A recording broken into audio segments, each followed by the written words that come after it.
जय जोहार, जय बिल प्रदेश। मैं हूं नवीन कुमार, आप देख लो बिल प्रदेश न्यूज। बिल प्रदेश न्यूज में आपका स्वागत है। बिल प्रदेश से बड़ी खबर निकल कर आ रही है, वीडियो के साथ बने रहिए। मैं आपसे निवेदन करता हूं कि आप किसी अनर्गल तरीके से किसी भी भाई के साथ में कोई भी भाई अगर खाने का तकाता है तो पहला काम आप सुलटारा करने का काम करेंगे। किसी को अनर्गल तरीके से एक काम में पाबंद करके उसको घर बिठाने का काम नहीं करेंगे।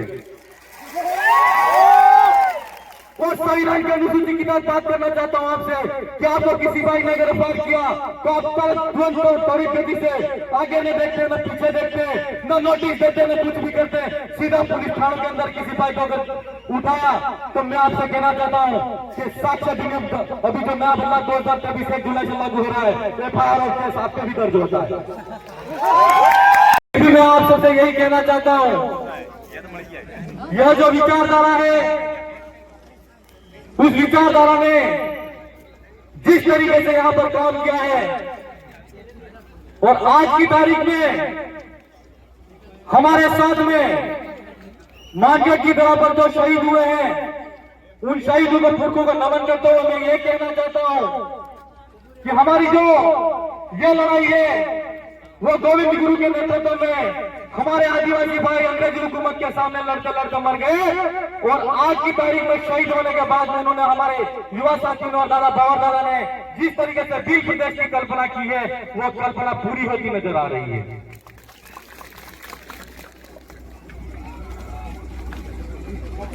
कहते हैं यह बिल प्रदेश की मांग नहीं है। सरकारें मध्य प्रदेश, गुजरात और राजस्थान और केंद्र की सरकारें कहती हैं कि बिल प्रदेश की मांग है वो पूरी नहीं हो सकती। तो हम उन सरकारों से पूछना चाहते हैं कि जब आपका गुजरात बन सकता है, छत्तीसगढ़ी को छत्तीसगढ़ बन सकता है,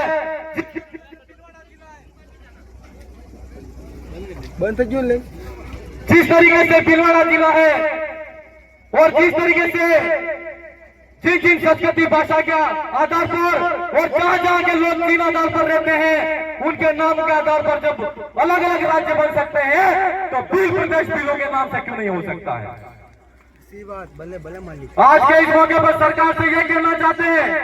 कि जब ये नई हमारी विचारधारा आई और हमारे इस क्षेत्र के अंदर गोविंद गुरु को हमारा गुरु मानते हुए हमारी जो गोविंद गुरु की लड़ाई अधूरी लड़ाई को पूरा करने के लिए जो संकल्प लेने वाले लोग थे, विद्वान बुद्धिजीवी लोग थे, जिन लोगों ने यह आरंभ किया तो हमारे यहाँ पर जो क्षत्रिय नेता हमारे ही लोग जिन्होंने हमारे इस लड़ाई को रोकने का काम किया और हमारी सच्ची आवाज को जिस गांव के अंदर मीटिंग करते थे उन गांवों के अंदर मीटिंग नहीं करने देते थे। जिला मुख्यालय पर कोई कार्यक्रम आयोजित होता तो कार्यक्रम को रुकवाया जाता, पुलिस प्रशासन को आगे करके ये लोग हमको रोकने का काम किया। आज हम उनसे कहना चाहते हैं कि बिल प्रदेश का कार्रवाई यहाँ से नजर उठाकर देख लो, तुम्हारी कोई औकात नहीं हमको रोकने की। जिन लोगों ने हमको रोकने का काम किया आज उनके रास्ते रुक गए, आज उनके रास्ते रुक गए। और आज के इस मंच के माध्यम से मैं शहीदों के माध्यम से शहीदों को नमन करते हुए कहना चाहता हूँ, एक आदमी को रोक के दिखा देना। तुम हमारी जो आवाज है, हमारी जो लड़ाई है, गोविंद गुरु की लड़ाई है, हमारे आज के बुद्धिमान जो बुद्धिजीवी लोग हैं, दादा पवनलाल परमार की लड़ाई है, राजकुमार गौर की लड़ाई है, क्रांति आदिवासी की लड़ाई है और पूरे बिलों के बिल प्रदेशवासियों की लड़ाई, उस लड़ाई को तुम नहीं रोक सकते हो।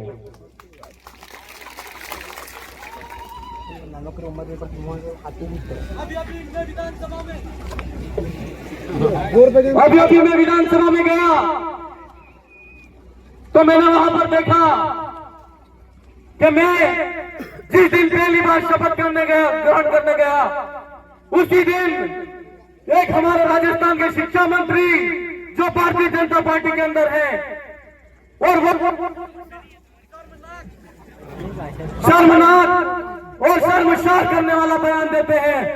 हम उन पार्टियों के नेताओं से उस पार्टी से कहना चाहते हैं और पूछना चाहते हैं कि आपने जिस तरीके से हमारे आदिवासी समाज पर जो बयान दिया है वो शर्मनाक और निंदनीय बयान दिया है और इस मंच के माध्यम से कहना चाहते हैं कि ऐसा बयान किसी भी जाति धर्म के आधार पर आप नस्ल विभेद की जो डीएनए टेस्ट की जो बात करते हो उससे आपकी अच्छी मानसिकता झलकती है। क्या आपकी मानसिकता कैसी है वो दिखती है। हम उन पार्टी के नेता से कहना चाहते हैं कि आज हमने अभी वीडियो किया कि वो घुटनों के बल पे आ गया और कहने लगा कि आदिवासियों से हम माफी मांगते हैं। ये आपकी ताकत है, ये हम आपसे कहना चाहते हैं। और अभी कल मैं वीडियो देख रहा था, हमारे जनजातीय मंत्री हैं, वो ये कह रहे हैं कि यहाँ पर समरसता बिगड़ रही है, यहाँ पर आतंकवाद को बढ़ाया जा रहा है। तो हम उनके माध्यम से सरकार को कहना चाहते हैं कि आदिवासी हो, दलित हो, ओबीसी हो या माइनॉरिटी हो, जब जब उसने अपने हक अधिकार की बात को कहा है, जब जब उसने ये जान लिया कि हमारी सच्ची और संवैधानिक लड़ाई है, उस आवाज को दबाने के लिए तुमने माइनॉरिटी पार्टी ने आवाज उठाई तो उसको तुमने आतंकवादी कहा, और आदिवासी ने आवाज उठाई तो उसको तुमने नक्सलवादी कहा। उसका परिणाम आप देख लेना। आज हमारे 4 विधायक है और 1 सांसद है। आने वाले 5-10 सालों के अंदर देख लेना, दिल्ली की कूच पर हमारे सचिव में सांसद बैठते हैं। आप हमारी सरकार, आप हमारी सहमति के बिना आपका प्रधानमंत्री भी नहीं बिठा सकते। आप हमारी 3-4 राज्यों के अंदर जितने आदिवासी बाहुल्य क्षेत्र है, उस क्षेत्र के अंदर आपका जो भी मुख्यमंत्री होगा वो मुख्यमंत्री भी नहीं बिठा सकते। मेरे भाइयों, मैं आपके माध्यम से एक बात और कहना चाहता हूँ कि आज राजनीतिक मंच नहीं है, लेकिन मैं यहाँ के पुलिस प्रशासन और स्थानीय जो मेरे विधानसभा के क्षेत्र के अंदर जो थाने आते हैं, उन थानों से कहना चाहता हूँ कि हमारी जो कबीलाई व्यवस्था थी वो व्यवस्था जीवित करने का काम हम लोग करेंगे। मैं आपसे निवेदन करता हूँ कि आप किसी अनर्गल तरीके से किसी भी भाई के साथ में कोई भी भाई अगर थाने के तक आता है तो पहला काम आप सुलटारा करने का काम करेंगे। किसी को अनर्गल तरीके से 100 काम में पाबंद करके उसको घर बिठाने का काम नहीं करेंगे। और संविधान की अनुसूची की बात करना चाहता हूं आपसे कि आपको किसी भाई ने गिरफ्तार किया तो आप तुरंत त्वरित गति से आगे नहीं देखते, न पीछे देखते, न नोटिस देते, न कुछ भी करते, सीधा पुलिस थानों के अंदर किसी भाई को अगर उठाया तो मैं आपसे कहना चाहता हूं कि साक्ष्य अधिनियम अभी जो नया बदलाव 2023 1 जुलाई से लागू हो रहा है, FIR और केस आपके भी दर्ज होता है। इसलिए आपसे कहना चाहते हैं कि हम कबीलाई जो व्यवस्था को जीवित करने का काम करेंगे। आप लोगों ने किसी भी बात को जाति के आधार पर या हमारी पार्टी के आधार पर या इसको वोट ऐसे करके किसी भाई को फंसाने का काम किया तो हम आपको खुले मन से कहना चाहते हैं कि हम कतई तरीके से बर्दाश्त नहीं करेंगे। जो भी कार्रवाई करनी पड़े वो हम करेंगे आपके खिलाफ। क्यों कि 40 साल से यहाँ पर जो व्यवस्था थी उस व्यवस्था को परिवर्तित करने का काम किया है और जो हमारी विचारधारा के साथ में हम काम कर रहे हैं, हम आपके माध्यम से और इस जनता के माध्यम से कहना चाहते हैं कि आप सबसे पहले हमारे गांव के कमेटी, गांव के मुखिया होंगे, ग्राम सभा होगी, उस ग्राम सभा को पूछना कि वास्तव में उस ग्राम सभा के अंदर कोई न्यायिक निर्णय हो जाता है और 2 पक्ष अगर आपस में सुलटारा कर लेते हैं तो आपकी एंट्री को आपकी जरूरत नहीं है। हमको हम हमारे तरीके से कर लेंगे हमारा बन करा। इसलिए मैं ज्यादा कुछ नहीं कहूंगा, पर एक भाई ने भी यहाँ पर एक कुंभलगढ़ के अंदर, कुंभलगढ़ का जो एरिया है जिस एरिया के अंदर आदिवासी इलाका है, तो मैं आप कुंभलगढ़ के भाई से कहना चाहता हूँ कि आपको टीएसपी के विस्तार के अंदर, अनुसूचित क्षेत्र के विस्तार के अंदर आप नहीं आते हैं तो आपकी मांग को विधानसभा के अंदर उठाया जाएगा। और साथ ही साथ एक खनन साहब कह रहे थे और मैं भी आपसे कहना चाहता हूं कि कुंभलगढ़ के अंदर जिस तरीके से टाइगर रिसोर्ट के नाम से जो जमीन फ्री सरकारी है या आदिवासी भाई जहां पर रहते हैं उस जमीन पर सरकार की नजर है और वहां पर टाइगर रिजर्व के नाम से वो जमीन अगर कब्जा करना चाहती है तो कुंभलगढ़ में मेरे भाई आप तैयार हो जाओ, आपके साथ में लड़ाई लड़ने के लिए हम तैयार हैं। और आज के इस मौके पर जिस तरीके से हम ये कहना चाहते हैं कि हमारे यहाँ पर सरकार की जमीन हो, वन भूमि की जमीन हो, उन जमीन पर सरकार अपनी मर्जी से मन मर्जी से कब्जा करना चाहती है। अभी का जो सरकार का बजट है उस बजट को मैंने पढ़ा, उस बजट के अंदर ये लिखा है कि 20,000 हेक्टेयर जमीन वन संरक्षण अधिनियम के नाम से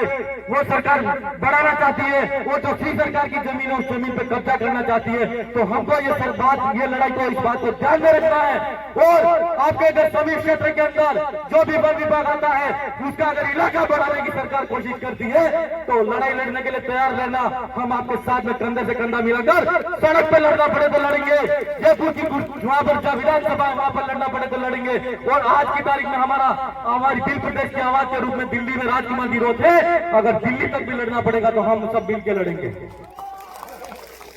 इसलिए ये बात आपको ध्यान में रखनी है। मैं ज्यादा कुछ नहीं कहते हुए अंत में एक बात और कहना चाहता हूँ कि यहाँ पर जिस तरीके से जब पूरा दुखिया की जमीन पर सरकार का नीलामी का जो आदेश निकाला है और 16 खनन की जो सरकार की साजिश है, हम जब पूरा सहित 10 जो ग्राम पंचायत है उन भाइयों को ये कहना चाहते हैं कि आपकी जमीन है, उस जमीन के मालिक आप हो, आपकी जमीन कोई छीन नहीं सकता। आप अगर आपकी आवाज बुलंद तरीके से लड़ोगे, सड़क पर आओगे, तो हम आपके साथ में कंधे से कंधा मिलाकर सड़क के साथ सड़क पर लड़ने का काम करेंगे। आप सब हाथ खड़ा करके जो गुम्बल ग्रांट रिजोर्ट के नाम से, वन विभाग के नाम से और हमारे जगपुरा के अंदर 10 गांव हैं, तो अगर उनकी जमीन जाती है तो आप हाथ खड़ा करके आश्वासन दो। अगर आपकी लड़ाई की जरूरत पड़ी तो आप साथ दोगे नहीं दोगे। धन्यवाद, धन्यवाद मेरे भाई। और साथ ही साथ मैं इस मौके पर एक बात और कहना चाहता हूँ, इस मंच के माध्यम से भी कहना चाहता हूँ कि एनपीसीएल के नाम से 2013 के नाम 2013 से बजट चला जा रहा है और वहाँ पर जो व्यक्ति 18 वर्ष से ऊपर है उसके तहत आरएनआर का जो पैसा है 9.5 लाख रुपया आता है। जबलपुर की तर्ज पर वहाँ पर कॉलोनी बननी चाहिए, वहाँ पर अच्छी शिक्षा की सुविधा होनी चाहिए, वहाँ पर स्पोर्ट एकेडमी होनी चाहिए। तो हम सरकार से यही पूछना चाहते हैं और जिन भाइयों ने जमीन अधिग्रहण करने के लिए सरकार के साथ में समझौता किया है उनसे मैं कहना चाहता हूं कि आपने किस आधार पर समझौता किया कि बांसवाड़ा जिले के अंदर एनपीसीएल जो न्यूक्लियर पावर प्लांट आयोजित वहां पर स्थापित करने का जो प्रावधान है वो प्रावधान सरकार का गलत है। आप आपकी आवाज को बुलंद करो, जिला मुख्यालय पर कलेक्टर साहब भी हो, उनसे वार्ता करो। और ये मुद्दा कोई छोटा मुद्दा नहीं है, आपके नाम से धीरे धीरे करके ये जमीनें जा रही है। आप खुद को बैठे हो, आपको अपनी आवाज को उठाना होगा और हम सबको अगर जरूरत पड़ी तो मिलकर ये लड़ाई लड़नी होगी। और एनपीसीएल के साथी हो या जगपुरा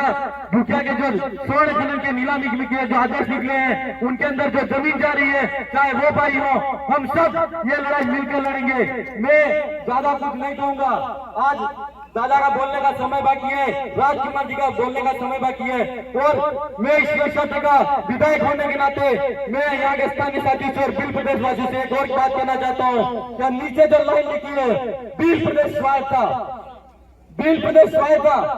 बिल प्रदेश स्वायत्ता का मतलब समझते हैं। जिस तरह गोविंद गुरु चाहते थे कि जो बिल प्रदेश के वासी हैं या बिल जो भाई है वो अंग्रेजों की हुकूमत के अंदर नहीं रहना चाहिए, रजवाड़ों की हुकूमत के अंदर नहीं रहना चाहिए और अपना खुद का स्वायत्त शासन होना चाहिए जिसका नियंत्रण अपना समाज के लोगों के पास में होना चाहिए। ये वो लड़ाई है। मैं आपको कहना चाहता हूँ मेरे युवा साथियों, अगर आप ये लड़ाई दादा ने शुरू किया, हम सब ने शुरू किए, इस वैचारिक लड़ाई को शुरू करने के लिए हम सबको लड़ना पड़ेगा। सबसे पहले आपको शिक्षा के पे ज्यादा ध्यान देना है। जो भाई